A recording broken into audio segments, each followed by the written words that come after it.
मैं अकेले इंतजार नहीं कर सकी और आपको अकेला भी नहीं छोड़ सकती थी। उमर कैसा है, उसकी कोई खबर है क्या? तुम हमारे पीछे यहाँ भी आ गई बेशरम औरत।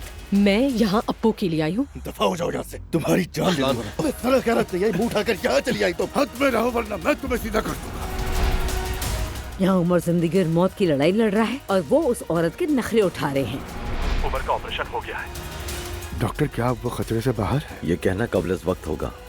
हमारे साथ ये मत करो उमर, तुम्हें मेहते के लिए जीना है, हमारे लिए अच्छा होना है, लेकिन मुझे तुम्हारी जरूरत है। उठो, दोबारा हंसो।